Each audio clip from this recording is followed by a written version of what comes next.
बारंबार आती है। और कबीर साहब तो इसी पर गाते हैं, दिल में खोज दिले में खोजो यह करीमा रामा, कस्तूरी कुंडल बसे मृग ढूढ़े मरमान, तैसे घट घट राम है दुनिया जानत ना है। सबके अंदर में विद्यमान है वह तत्व। हमारी एक ही अभिलाषा है, महासुखी होना, अनंत सुख, दुख नाम की चीज जिसमें बिल्कुल न हो, निर्भय सुख, अनंत सुख। और इसका मूल स्वरूप आपके अंदर ही है, बाहर उसे नहीं पाना, बाहर नहीं मिलेगा। मन हमारा बाहर लगा है, इसलिए उसका अनुभव नहीं होता है। ठीक से समझ लेना होगा और समझ करके अपने इंद्रिय और मन को अंतर्मुख करना, और वह सुख जो हम चाहते हैं फिर अपने आप में अनुभव होगा और क्लेश मिट जाएगा। इसके लिए समझे पहली बात, मैं कौन हूं। परमात्मा को समझने न चाहिए, मैं को पहले समझिए। जो मैं को नहीं जानेगा वो परमात्मा को क्या जानेगा, जो आत्मा को नहीं जानेगा वो परमात्मा को क्या जानेगा। इसलिए आत्मा को पहले समझिए, मैं कौन हूं। यहाँ पुस्तकों में एक पुस्तक है मैं कौन हूँ, इसमें बैठे लोग बहुत लोग पढ़े होंगे, मैं कौन हूँ, जीवन क्या है, ईश्वर क्या है, ध्यान क्या है, प्रश्नवाचक बहुत पुस्तकें हैं। उसमें मैं कौन हूँ शीर्ष स्थानीय है। जो मैं कहने वाला है वो देह नहीं है। एक दिन देह पड़ी रहती लेकिन उसमें मैं कहने वाला नहीं रहता, क्योंकि मैं कहने वाला निकल गया। प्राण में नहीं है। सुषुप्ति अवस्था में प्राण बड़े जोरों से चलते हैं लेकिन कोई ज्ञान उसको नहीं होता। मन भी मैं नहीं है। मन तो एक प्रतिबिंब है, देखे सुने भोगे विषयों के संस्कार, यही मन है। मन एक छाया की तरह है। मन को आप जानते हैं, मन आपको नहीं जानता है। मैं कौन हूँ, न मैं देह हूँ, न इंद्रिय हूँ, न मन हूँ, न बुद्धि हूँ। मैं ज्ञान स्वरूप आत्मा हूँ, ज्ञान स्वरूप चैतन्य हूँ और नित्य वस्तु हूँ, अजर अमर हूँ, मेरा नाश नहीं होता। देह बनी है और मिट जाएगी, आत्मा न बनता है और न मिटता है, वो स्थिर तत्व है। अपने को शुद्ध चेतन मानो, समझो। आत्मा स्थिरता का बोध स्वयं में विचार के करो। बचपन से आज तक आप बहुत कुछ देखे और सुने, मिला और गया, लेकिन आपका अस्तित्व वैसे का वैसा है। बचपन में आप थे, जवानी में आप थे, परिपक्व अवस्था में आप थे, आज बुढ़ापा में आप हैं। आप बदले नहीं, शरीर बहुत बदला। शिशुपन हम लोगों का कहाँ है, बालपन कहाँ है, कौमार्य कहाँ है, जवानी कहाँ है। सारी अवस्थाएं बदलती चली जाती हैं, सारे दृश्य बदलते चले जाते हैं। बचपन से आज तक न मालूम कितने प्राणी पदार्थ मिले और सब गायब हो चुके हैं, लेकिन मैं उन्हें जानने वाला दृष्टा चेतन आत्मा आज भी, पहले भी था, आज हूँ, आगे भी रहूँगा, पक्का है। जड़ पदार्थों से चेतन नहीं बनता है, जड़ अलग है, चेतन अलग है। न चेतन से जड़ बनता है, न जड़ से चेतन बनता है, दोनों स्वतंत्र हैं। चेतन निर्विकारी है और आत्मा है, जड़ विकारी है और अनात्मा है। चेतन अपने को न समझकर जड़ में उलझा है आत्मा अपने को न समझकर अनात्मा में उलझा, जड़ अनात्मा मिला और छुटा, प्रवाह रूप में आता जाता रहता है और उसी में हमारा मोह है, इसलिए तकलीफ है।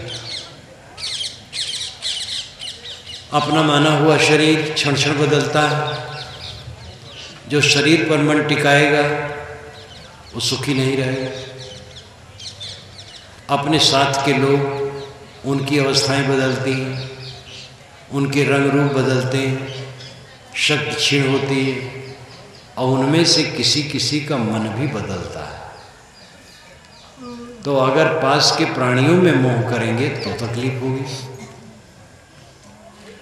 किसी भी प्रेमी का मन बदल गया तो उदास हो सकता है, दुश्मन भी हो सकता है, बुराई करने को तैयार हो सकता है। और कोई दुश्मनी करता था लेकिन मन बदल गया तो मित्र भी हो सकता है। तो संसार एक नाटक जैसा तो है, इसमें कुछ स्थिर नहीं है, सब बदलता रहता, भागता रहता, जाता रहता है। लेकिन मैं वही का वही हूँ। जो मैं कहने वाला आत्मा है वो नित्य है। नकली शरीर नकली मैं है और आत्मा असली मैं है। मैं इतनी उम्र का हो गया, ज्ञानी को भी कहना पड़ता है। ज्ञानी भी जब कोई पूछेगा क्या उम्र है तो बताएगा 50 वर्ष की उम्र। तो आत्मा की तो उम्र नहीं होती, आत्मा तो अनादि अनंत है, शरीर को बताता है। शरीर और उसके नाम रूप ये नकली मैं है। मैं हिंदू हूँ, मैं मुसलमान हूँ, मैं शूद्र हूँ, मैं ब्राह्मण हूँ, मैं गृहस्थ हूँ, मैं विरक्त हूँ, मैं स्त्री हूँ, मैं पुरुष हूँ। ये सब नकली मैं है। असली मैं शुद्ध चेतन, मैं शुद्ध चेतन हूँ, ये असली मैं है। इस असली मैं को समझना चाहिए और नकली मैं को भी समझना चाहिए। हम नकली मैं में पड़े हैं हरदम, इसलिए दुखी हैं। शरीर, शरीर के नाम, रूप, गुण, स्वभाव, लौकिक उपलब्धियां और जितना जगत प्रपंच है जुड़ा हुआ, उनमें हमारा मन हरदम लगा रहता है। राग में लगा है या द्वेष में लगा है, कहीं मोह में लगा है तो कहीं बैर में लगा है, इसलिए मन पीड़ित है। जब उससे मन हटा करके स्थिर आत्मा में लगाएंगे, अपने आप में लगाएंगे, उसका सीधा तरीका है कुछ न सोचना। बैठे और कुछ नहीं सोचते तो अपने आप रह गया। लेकिन बहुत ऊंची बात है, कुछ न सोचना बहुत ऊंची बात है। कुछ न सोचना ही ध्यान है और यही समाधि। जब कुछ नहीं सोचता है तो आत्मा अपने आप है, और जहाँ कुछ सोचने लगा तो बाहर की चीज़ों को सोचेगा, तो फिर वही संसार का सोचना हुआ। अगर आत्मा को सोचता है तो ठीक है, आत्मा के विषय मनन करता है, मैं अजर हूँ, अमर हूँ, अखंड हूँ, शुद्ध हूँ, चैतन्य हूँ, निर्विकार हूँ, निर्मल हूँ, मेरे में कुछ प्रपंच नहीं है, ये अच्छा है। लेकिन एकदम अच्छा है कुछ न सोचना। कुछ न सोचना समाधि, ध्यान है। आप लोगों में से बहुत से लोग मानते होंगे ध्यान का अर्थ है किसी का चित्र मन में ले करके और उसी को मन ही मन देखते रहना। ये भी ध्यान है, आरंभिक ध्यान है यह। चंचल मन को स्थिर करने के लिए किसी महापुरुष के चित्र को मन में लेके उसी में जोड़ना, ये भी ध्यान है।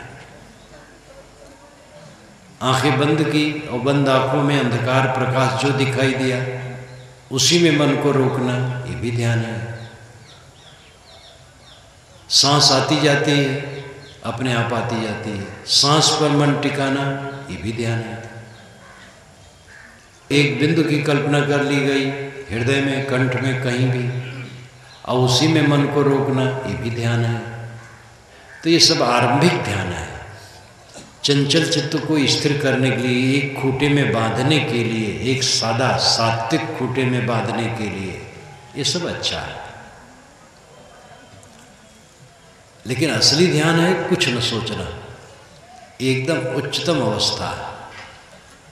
जब मनुष्य का मन चारों तरफ से निर्मोह हो जाता है, अनासक्त हो जाता है, तब ये अवस्था आती है। जब अभ्यास हो रोज रोज और दुनिया की आसक्तियों से ऊपर उठ जाए, तब यह शक्ति मिलती है और वो कुछ नहीं सोचता, शांत हो गया।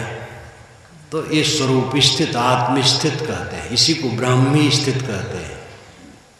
परमात्मा में लीनता इसी को कहते हैं। परमात्मा को प्राप्त हो गया, ब्रह्म लीन हो गया, स्वरूप लीन हो गया। ये भाषा अलग अलग है, बात एक है। कुछ नहीं सोचने से नक्शा बनता है। कुछ नहीं सोचा, सारे नक्शे टूट गए, तो अपने आप रह गए। तो अंतिम अवस्था दुख की पूरी निवृत्ति, कुछ न सोचना, आत्मलीन हो जाना। यहाँ तक पहुँचने के लिए पहले और भी बहुत से रास्ते तय करने। हम लोग जहाँ बैठे हैं, यहाँ बीज छिड़क देने से कुछ उगेगा नहीं।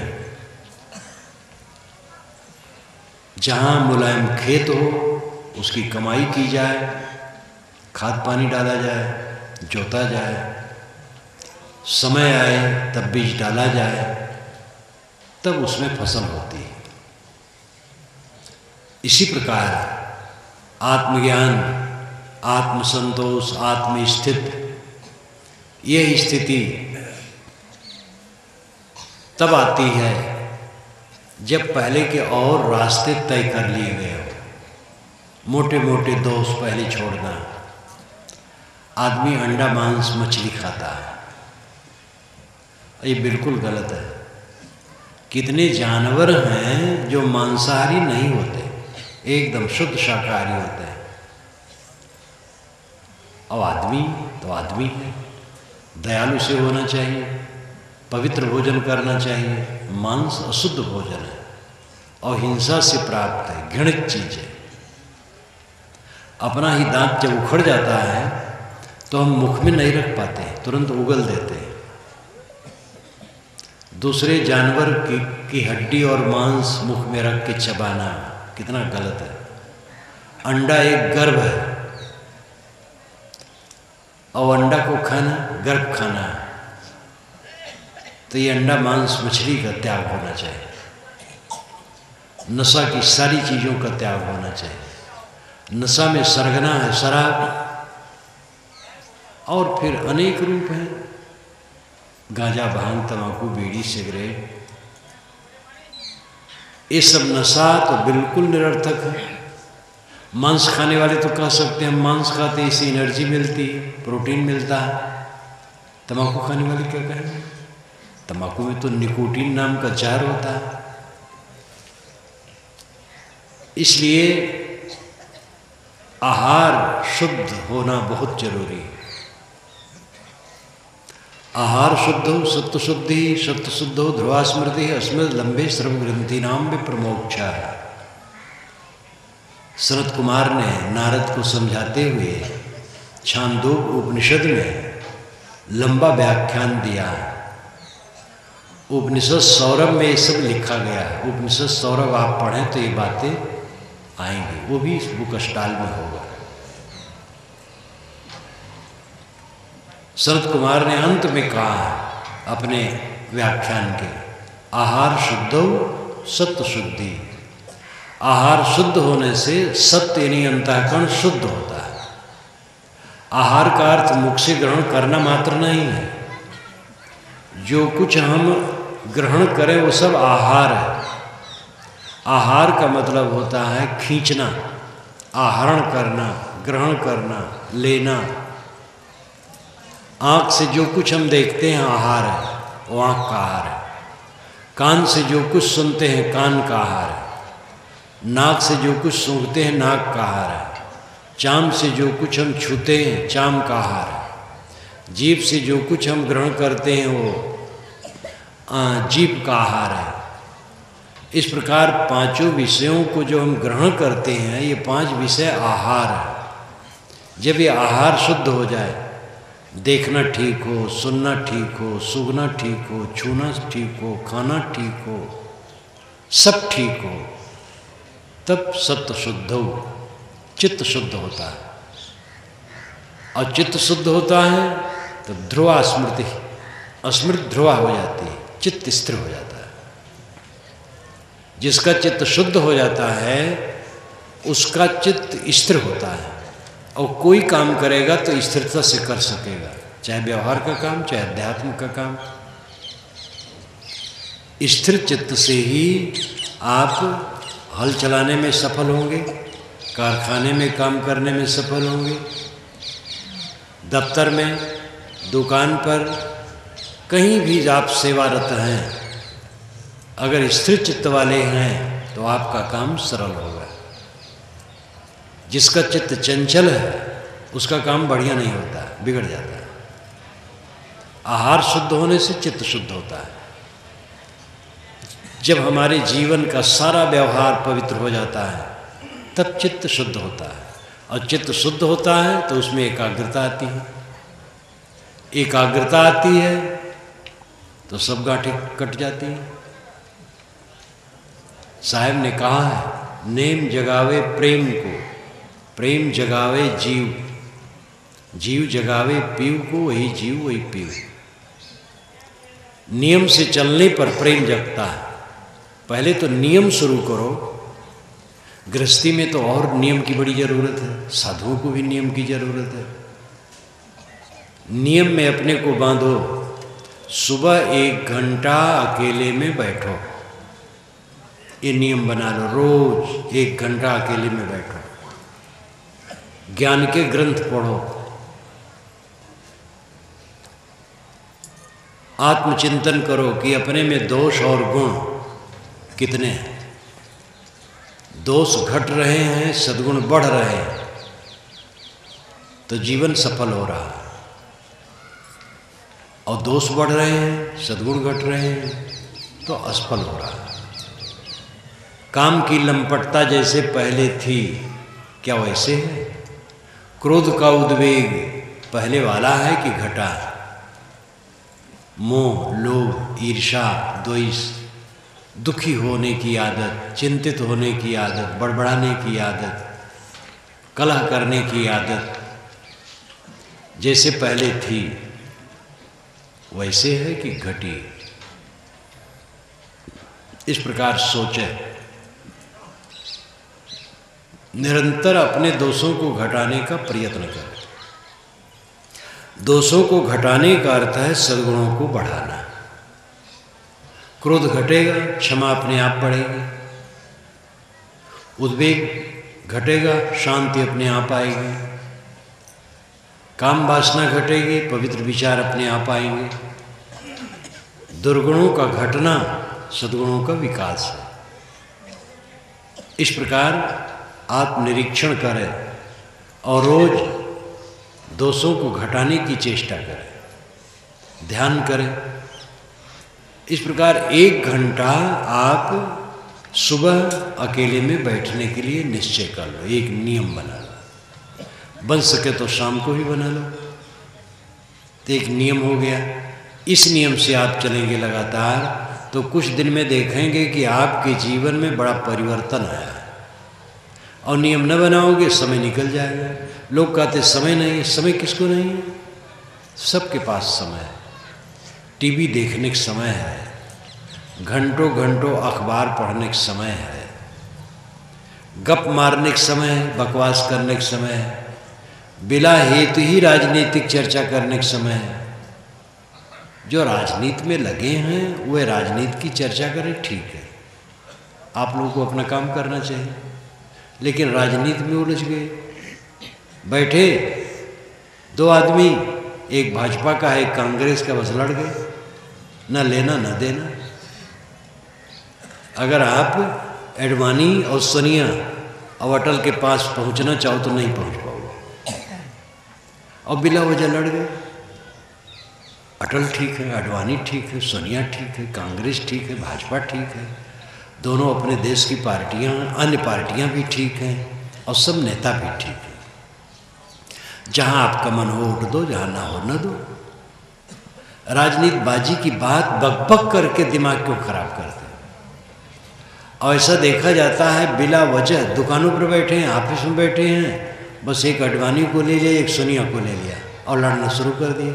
न सोनिया से मतलब न आडवाणी से मतलब, और समय बर्बाद कर दिए और कहते हमारे पास समय नहीं है। बिला वजह राजनीतिक बात करना, मैं मानता हूँ कि जो राजनेता हैं वे राजनीतिक बात करें, जरूरी है उनको, लेकिन वो इतना नहीं उलझते हैं, वो जानते हैं, वो सब माहिर हैं। वो एक दूसरे से खूब मिल लेते हैं, हंस लेते हैं, बात कर लेते हैं और काम कर देते हैं। जब ज़रूरत पड़ेगी तो भाजपा कांग्रेस का काम कर देगी और कांग्रेस भाजपा का काम कर देगी, उनके कैंडिडेट का काम कर देगी, उनके आदमियों का काम कर देगी, वो जानते हैं। लेकिन ये गांव और बाजार वाले ये नहीं समझ पाते, ये लड़ते हैं, बिला वजह लड़ते हैं, बिला काम। तो बिला वजह राजनीतिक बकवास करना, गप मारना, बहुत समय तक टीवी देखना, बहुत समय तक अखबार पढ़ना, ये सब के लिए आपके पास समय है। और सुबह शाम अकेले में बैठ करके ध्यान, चिंतन, संध्या उपासना, पूजा पाठ के लिए समय नहीं है, ये गाफिली। जैसा आपको विश्वास हो उस ढंग से करो। जिस नाम में, जिस मंत्र में विश्वास है, बैठ करके उसी को आधा घंटा जपो तो मन में फर्क पड़ेगा। नाम कौन बड़ा है, मंत्र कौन बड़ा है? बड़ा छोट कुछ नहीं। दुनिया के समस्त शास्त्रों के मंत्र बराबर है और समस्त संप्रदायों के नाम बराबर है, कोई छोटा बड़ा नहीं, अपनी अपनी निष्ठा। एक मुसलमान राम राम नहीं कहेगा, मेल मुलहजे से बात कर ले अलग बात है, वो राम राम नहीं कहेगा। वो जपेगा तो अल्लाह अल्लाह जपेगा, खुदा खुदा जपेगा। एक हिंदू है राम राम जपेगा, ओम ओम जपेगा, वो अल्लाह नहीं कहेगा। लेकिन अल्लाह राम की बात एक है, वो भाषा है। तो जो आपको श्रद्धा जिसमें हो वैसा नाम जपो, मंत्र जपो, तो कुछ मन में शुद्धि आएगी। कुछ तो करो, नियम शुरू करो, अपने को नियम में ढालो। नियम में लगाओगे तो धीरे धीरे प्रेम जग जाएगा। रोज एक अच्छे नियम में चलते चलते चित्त में पवित्रता आती है, तो सन्मार्ग में प्रेम जगता है। नेम जगावे प्रेम। जब प्रेम जग जाता है तब अनुराग में उस सब समय रहता है। किसी काम में प्रेम जग गया तो उसी में मन ओतप्रोत रहता है हर समय, इसलिए जीव जग जाता है। नेम जगावे जीव को, जीव जगावे पीव को। नेम जगावे प्रेम को, प्रेम जगावे जीव, और जीव जगावे पीव। जीव पीव को जगाता है। पीव का मतलब है स्वामित्व। जीव जब जग गया तो स्वामित्व उसमें अपने आप उद्घाटित हो गया, वो स्वयं कृतार्थ हो गया। जग जाने का अर्थ क्या है? मोह भंग हो जाना।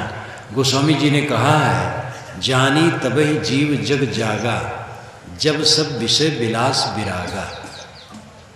जीव जग गया, इसका लक्षण यह है कि सारे विषयों से उसे वैराग हो जाए। वैराग नहीं हुआ तो क्या जगह? वैराग कपड़ा और आश्रम का विषय नहीं है, वैराग विवेक का विषय है। जिस कपड़े में आप हो, जिस आश्रम में हो, विवेक जितना प्रखर होगा वैराग प्रखर होगा। वैराग है अनासक्त अवस्था, चित्त की अनासक्ति अवस्था।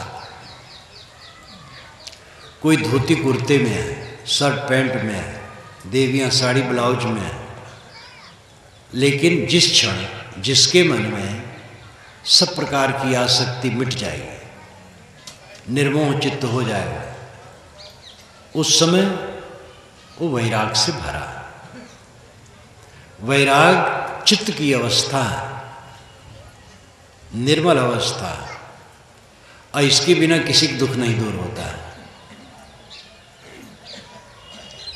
जब मन निर्मल हो गया, जानी तबहि जीव जग जागा, जब सब विषय विलास विरागा। जीव जग गया, ये तब समझो जब सारे विषय विलासों से वैराग हो जाए, सब तुच्छ लगे, घृणित लगे। और घृणित है, तुच्छ है, कुछ रहने वाला नहीं। सारे भोगों का आधार शरीर है, और शरीर केवल कूड़ा कचड़ा है। हड्डी का ढांचा है अंदर में,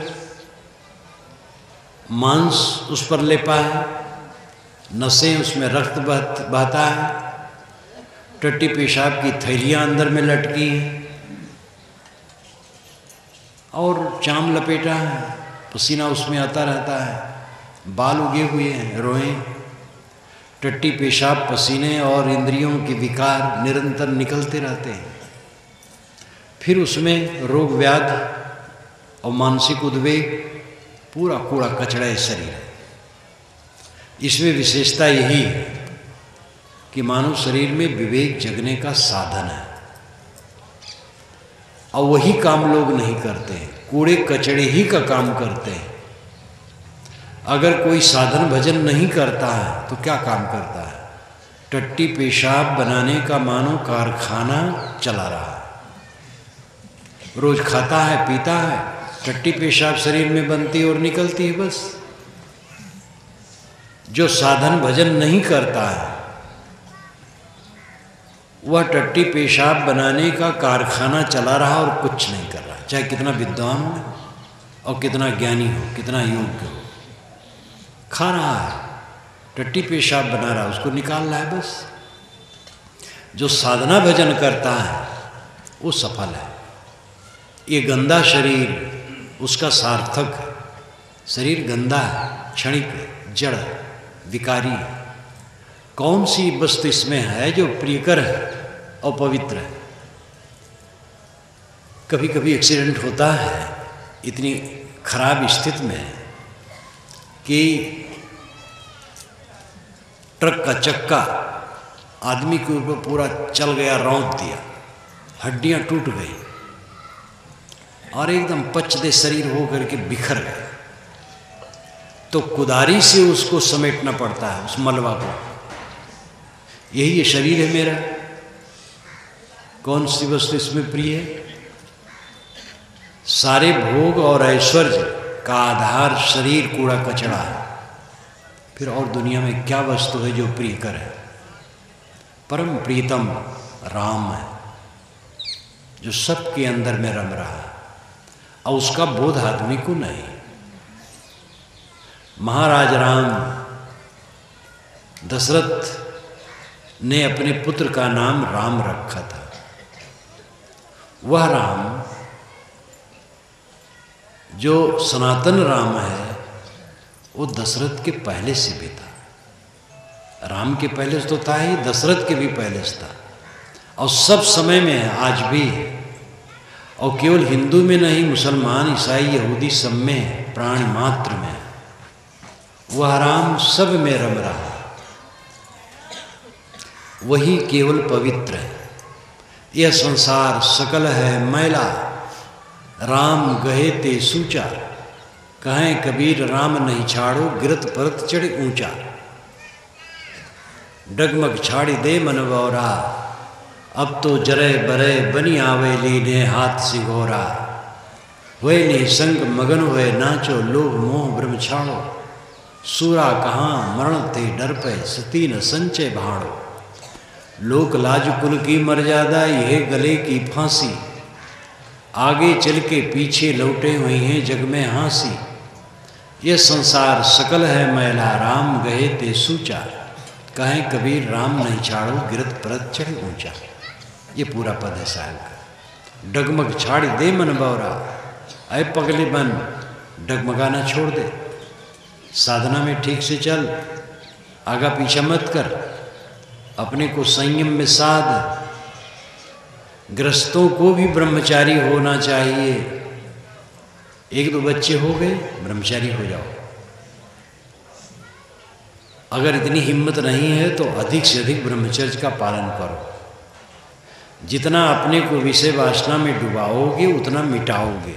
वासना बनेगी, मन में गंदगी आएगी, बंधन बनेगा और क्या होगा। जानवरों में बहुत से जानवर होते हैं जो केवल गर्भाधान के लिए नर मादा संयोग करते हैं, वे विलासी नहीं होते। गाय बैल एक साथ चरेंगे लेकिन विलासी नहीं। गर्भाधान की आवश्यकता होगी तब बैल उसको गर्भाधान करेगा, बस। बहुत जानवरों में है, वे विलासी नहीं होते हैं। विलास की भावना छोड़ो, संयमशील बनो और हर प्रकार के इंद्रियों की लंपटता का त्याग करो। उपासना पद्धति कुछ हो, सगुण उपासना, निर्गुण उपासना, साकार उपासना, निराकार उपासना, अनेक उपासनाओं की पद्धतियाँ, जिसमें जिसको निष्ठा है वैसे वो करे, कोई बात नहीं। लेकिन सब में जरूरी है आत्मसंयम की। जब तक कोई इंद्रियों का संयम नहीं करेगा, मन का संयम नहीं करेगा, तब तक सगुण निर्गुण कहीं कहाँ लगेगा।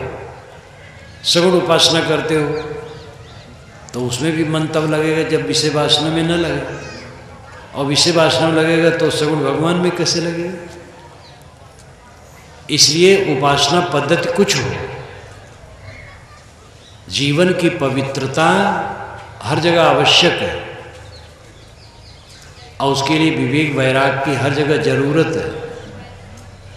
डगमग छाड़ दे मन बौरा, ऐ मन पगली डगमगाना छोड़ दे, अपने को संयम में रख। अब तो जरे बरे बनी आवेली ने हाथ सिंघोरा। पहले जब स्त्रियां सती होती थी तो सिंदूरदान हाथ में लेकर के पति के लाश के साथ चल जाती थी। यद्यपि अंधविश्वास था, पति के साथ जलने की जरूरत नहीं। पति मर गया है, अगर वो चाहे तो शादी न करे, साधना में रहे, भजन करे, बढ़िया। नई सी हिम्मत हो तो विवाह कर ले, विवेक से रहे। लाश के साथ चलना उचित नहीं। लेकिन ऐसी सनक होती थी। हुए निसंग मगन हुए नाचो लोभ मोह ब्रह्म छाड़ो। निसंग हो करके मगन हो के नाचो। नाचने मतलब हाथ फैला के घूमना नहीं, नाचने मतलब जीवन का कर्म करना। सारा कर्म भक्ति ज्ञान विवेक विचार का निर्भय होके करो। संत आवें तो वहाँ पर जाने में संकोच न करो। कितने लोग इसलिए नहीं जाते हैं कि वहाँ पर साधारण लोग बैठे रहते हैं, हम बड़े आदमी हैं, क्या वहाँ बैठे। हम तो बड़ी जाति वाले, वहाँ साधारण जाति वाले रहते हैं। हम विद्वान हैं, वहाँ साधारण लोग हैं। हम नेता हैं, अफसर हैं, और वहाँ साधारण लोग में कैसे बैठे। ये बुद्धि रखने वाला कोई भक्ति नहीं कर सकता। मीराबाई रविदास को गुरु बनाई थी, और जब रविदास आते थे मीराबाई हरिजनों की टोली में दौड़ी दौड़ी चली जाती थी। इसीलिए ठाकुर लोग बहुत नाखुश हो गए थे। लेकिन नाखुश होने वाले को कोई नहीं जानता है। और मीरा जगत प्रसिद्ध महात्मा। तो हुए निसंग मगन हुए नाचो लोभ मोह ब्रह्म छोड़ो। सूरा कहाँ मरते डर पे, सची न संचय बाणो। सूरवीर मरने के लिए नहीं डरता है, और सती अपने शरीर का संग्रह नहीं करती। यह संसार सकल है मैला, ये सारा संसार मैला है। सब जगह राग द्वेष कला कल्पना के अलावा कुछ नहीं। राम गहे ते सूचा, जो राम को पकड़ेगा वही सूचा पवित्र रहेगा। राम सबके अंदर में जो रम रहा है वो राम है। वह राम केवल हिंदुओं का नहीं, वह राम केवल वैष्णवों का नहीं। क्योंकि सत्य, राम अगर सत्य है तो खाली हिंदुओं कैसे होगा। अल्लाह अगर सत्य है तो केवल मुसलमानों को कैसे होगा। तो अल्लाह राम साय में तो दोनों कहा, अल्लाह राम जीव तेरी नाई, जी पर मेहर हो तुम साई। अल्लाह और राम में कोई फर्क नहीं, वही अल्लाह है, वही राम है, सबके अंदर में रमा हुआ है। आत्मा के रूप में उसको समझो। ये संसार सकल है मैला, राम गहे ते सूचा। कहें कबीर राम नहीं छाड़ो, गिरत परत चढ़े ऊंचा। साहब कहते राम न छोड़ो, गिरते परते ऊंचे चढ़ चढ़ो। गिरते परते का मतलब यह है कि साधना जब हम करते हैं तो कभी सफल होते कभी असफल होते हैं, तो घबराना नहीं चाहिए। किसी दिशा की संपन्नता में समय लगता है। जिन धनियों को आप देखते हैं उनके पास काफ़ी संपत्ति है, बहुत मेहनत की है, तब ऐसी स्थिति आई है। जिस कलाकार को आप देखते हैं तबला वादक है या गायक है या अन्य शिल्पी है, अन्य शिल्पी का काम करता, मूर्ति का कलाकार है, चित्र का कलाकार है, विद्वान है या साधनारत साधु संत हैं, भक्त हैं, जिनकी साधना बहुत पक्की चल रही है, तो एक दिन के परिश्रम का फल नहीं, बहुत दिनों के परिश्रम का फल है। जो बीज डाल करके सुबह बीज डाला और शाम को खोद के देखना चाहता है कि उग रहा है कि नहीं, और 4-4 घंटे में खोद करके उसका उगना देखे तो कभी नहीं उगेगा। बीज डाल दो, मिट्टी चला दो और चुप रहो, अपने आप उगेगा। साधना में समर्पित हो जाओ, करते करते होता है, एक लागे नहीं होता। गिरत परत चढ़े ऊंचा, उठते गिरते ऊंचे चढ़ चलो। मार्ग चलते जो गिरे ताको नाही दोष। कहें कबीर बैठा रहे तासिर कर रहे कोस। जो रास्ता चलते चलते फिसल जाता वो दोषी नहीं, चल रहा है इसलिए फिसल गए। दोषी तो वह है जो बैठा है। गिरते हैं ससवार ही मैदान जंग में, वह तिफल क्या गिरेंगे जो घुटनों की बल चले। जो युद्ध क्षेत्र में शूरवीर होते हैं वे कभी घोड़ों से गिर सकते हैं, लेकिन छोटे बच्चे जो घुटनों के बल चले क्या गिरेंगे। इसलिए जो साधना में चलता है उससे भूल हो सकती है, किसी प्रकार की साधना में भूल होती है, लेकिन निष्ठापूर्वक लगे रहें तो सफलता पक्की है। बाहरी चीज़ों में तो पक्की नहीं है।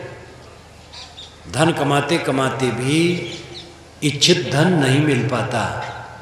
राजनीति में लगे हैं लेकिन मंत्री नहीं हो पाते, सीट भी विजय नहीं, विधायक नहीं हो पाते, एमएलए नहीं हो पाते, और जीवन बीत जाता है। तो बाहरी चीज़ों में तो सफलता गारंटी नहीं है, अध्यात्म क्षेत्र में गारंटी है सफलता। क्यों? क्योंकि अध्यात्म क्षेत्र की उन्नति है आत्म शांति, और आत्म शांति मिलती है त्याग से, और त्याग में स्वतंत्रता है। दुनिया की वस्तुएं मिलती हैं ग्रहण से, और ग्रहण में परतंत्रता। ये भेद को आप समझ लें। अब प्रवचन का समय आखिर आ रहा है, 10 मिनट कुल है, ध्यान दें। भोग और मोक्ष। भोग मिलता है ग्रहण से, मोक्ष मिलता है त्याग से। ग्रहण में सब परतंत्र है और त्याग में सब स्वतंत्र है। जैसे आप लोगों में से मैं कुछ लोगों को चाहूँ कि मेरे साथ चलो और मेरे साथ रहो, और आप लोग कहें महाराज हम तो 3 दिन में सत्संग के लिए 3 दिन के लिए आए थे। मैं कहूँ अरे भाई इतने दिन से आते जाते, अब चलो हमारे साथ साधु बन जाओ। आप कहेंगे महाराज हमें फुर्सत नहीं, अभी हिम्मत नहीं है, तो हम क्या करेंगे। और आप कहते हैं मैं आपके साथ चलना चाहता हूँ, और मैं कहता नहीं मुझे किसी की ज़रूरत नहीं, तो क्या परतंत्रता है। छोड़ करके चल देने में कुछ भी परतंत्रता नहीं, लेकिन पकड़ करके चलने में बड़ी परतंत्रता। आसपास के मकान मेरे हो जाएं, कैसे हो जाएंगे? मकान वाले कहाँ दे सकते हैं? और कोई मकान मालिक कहे महाराज यहीं रहिए, मकान मैं आपको देता हूँ, और मैं कहता हूँ नहीं भाई मैं तो जा रहा हूँ, तो क्या करें? पकड़ नहीं सकते। हम पकड़ने में परतंत्र हैं, त्यागने में परतंत्र नहीं है। भोग मिलता है ग्रहण से, मोक्ष मिलता है त्याग से। ग्रहण में सब परतंत्र है, त्याग में सब स्वतंत्र है। इसलिए मोक्ष मार्ग सरल है। शरीर सबल हो, इंद्रियां सबल हो, भोग पदार्थ प्राप्त हो और आदमी अनुकूल हो, तब कहीं भोग की सुविधा मिलती है। और ये बहुत विघ्न है। शरीर अपना कमज़ोर हो जाता है, निर्बल हो जाता है, भोग पदार्थ नहीं रहते हैं, साथी लोग सहायक नहीं रहते हैं, तो भोग पदार्थ होते हुए भी भोग नहीं कर सकते हैं। इसलिए भोग विघ्नमय है। मोक्ष में छोड़ देना है, बस कुछ नहीं चाहिए। साहिब की ये साखी आपने सुनी होगी, चाह गई चिंता मिटी। मनुआ बेपरवाह, जिनको कुछ नहीं चाहिए सोई सांसा। चाहना मिट गई, चिंता मिट गई, मन निष्फिक्र हो गया। जिसको कुछ नहीं चाहिए वो बादशाह, साहनपति साह।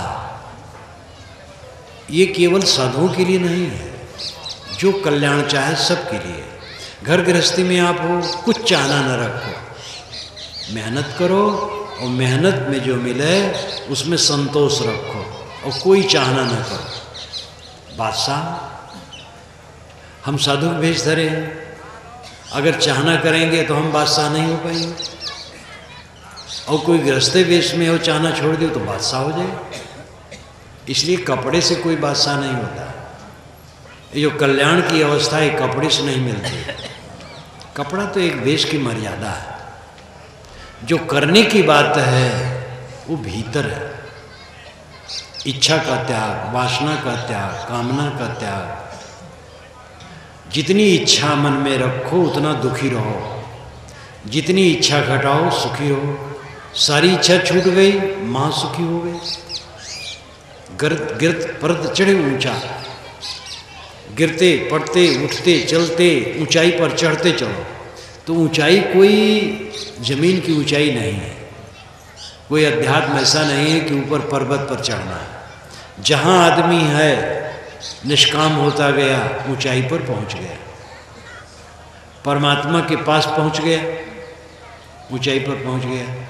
तो परमात्मा के पास क्या चल करके पहुंचना है? जो भिन्न देश में हो, भिन्न काल में हो, वो सत्य नहीं। ध्यान दीजिए, सत्य भिन्न देश और काल में नहीं रहता है, किंतु जहाँ मैं हूँ वहीं है और इसी समय मिल सकता है। न देश की दूरी है न काल की दूरी है।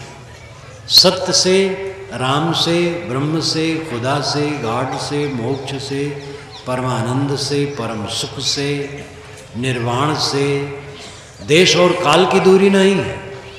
इसी देश में और इसी काल में है। जहाँ हम बैठे वहीं है। मन को समेटना है और समझना है इसको ठीक से। प्रवचन में तो जो बातें कही जाती हैं, प्रवक्ता तो ध्यान से कहता है, अगर ध्यान से न कहे तो बातें इधर उधर हो जाएंगी। वो सावधान रहता है, सुनने वाले कम सावधान रहते हैं। इसलिए कुछ बात दिमाग में आई, कुछ नहीं आई, जो आई वो भी भूल जाती है। तो प्रवचन में तो आपको एक निर्देश किया जाता है, आप में एक पिपासा जगाई जाती है कि जग जाओ। और जगने का लक्षण है कि आप स्वयं सज्जनों, संतों, सदग्रंथों से जुड़ जाओ। आसपास के जो आपके भक्त सज्जन हैं, सन्मार्ग में लगे हैं, उनकी संगत में बैठो। जो संत महात्मा हैं, विचारवान, उनसे मिलो। और जो ज्ञान के ग्रंथ हैं उसको रखो और पढ़ो। और फिर धीरे धीरे अपने को समझो, मैं कौन हूँ, मेरा दुख कैसे दूर हो।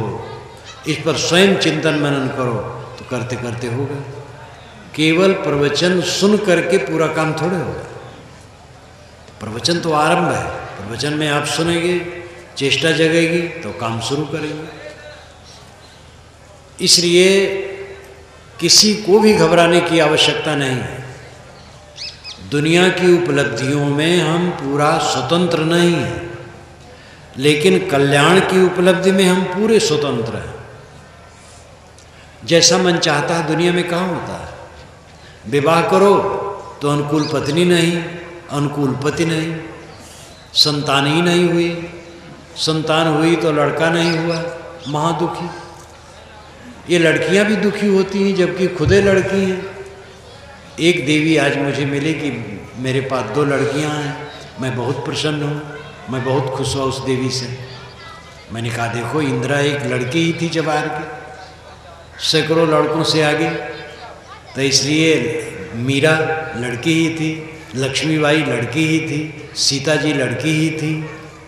इसलिए लड़की और लड़का में क्या फ़र्क है।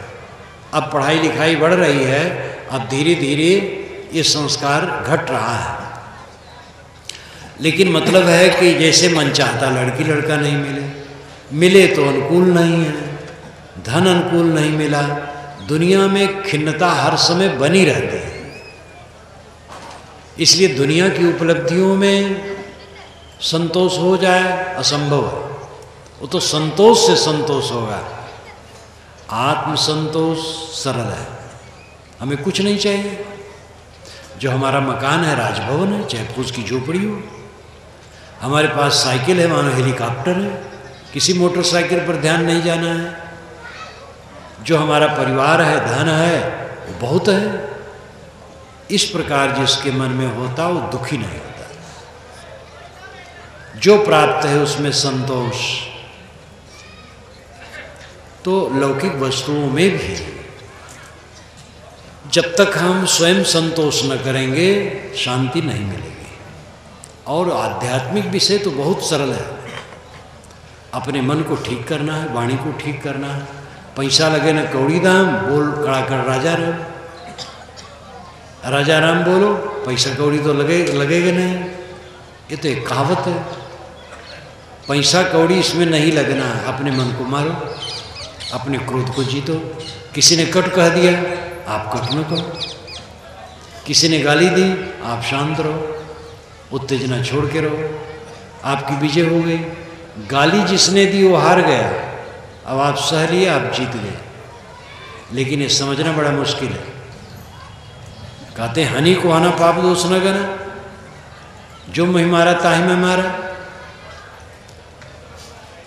ईंटे का जवाब पत्थर से देना है, लोग कहते हैं। ऐसे लोग समझदार नहीं। जो उत्तेजित है वो हारा हुआ है, जो शांत है वो जीता हुआ है। गाली देने वाला हारा हुआ है, जो सह करके शांत रह गया वो जीत गया। ऐसा करके देखो तो। आप कहोगे पाकिस्तान हमला करे तो क्या करो। पाकिस्तान हमला करे तो हमें भी बंदूक दीजिएगा, हम भी चलेंगे लड़ने। आपके घर में पाकिस्तान नहीं है, जहाँ रात दिन सहना है। पत्नी का सहना है, पुत्र का सहना है, भाई का सहना है, पिता का तो सहना ही है, पुत्र का भी सहना है। जहाँ आप रह रहे हैं लड़ाई वहाँ होती है, वहाँ सहने की जरूरत है। आप घर में आए और देवी नाखुश होकर के गरम गरम बोल दी, अब आप भी गरम बोल दिए, बस लंका कांड शुरू हो गया। देवी ने गरम कहा, आप नरम हो गई, बस मामला ठंड। कोई कहाँ तक गरम रहेगा। देवता गरम किया और देवी ठंड हो गई, तो झगड़ा कहाँ होगा।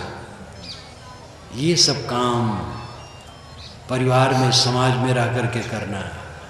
आत्म विजय चाहो, अपने को जीतो। जो अपने को जीत लेता है विश्व पर विजय कर लिया उसने। आध्यात्मिक पथ यही है, आत्म विजय करना। मैंने शुरू में आपसे कहा था कि हमारा मन दुखी क्यों है, क्योंकि अनात्म वस्तुओं में लगा है। और अनात्म वस्तुएं अनित्य हैं, परिवर्तनशील हैं और छूट जाने वाली हैं। जो नित्य है, स्थिर है, कभी छूटने वाला नहीं, वो राम है, परमात्मा, वो मेरा आत्मा है। और उसको न हम समझते हैं, न उसमें मन लगा है, इसलिए हरदम पीड़ित है। इसलिए सत्संग द्वारा अपने आत्मा राम को समझो, अपने मन को दुनिया के प्रपंच से हटा करके अंतरात्मा में लगाओ, तब सारा दुख दूर होगा। रास्ता वही है। और मैंने एक वाक्य में कहा था, सारे संकल्पों को छोड़ के शांत हो जाना, कुछ न सोचना, ये परम सुख है, ये अंतिम समाधि। और इसके पहले साधन जो हैं वो किसी आधार में अपने मन को ठहराना, जिस किसी तरह दुनियादारी से चित्त हटा करके अंतर्मुख करना, यही सुख का रास्ता है। मैं अपनी वाणी को विराम देता हूँ।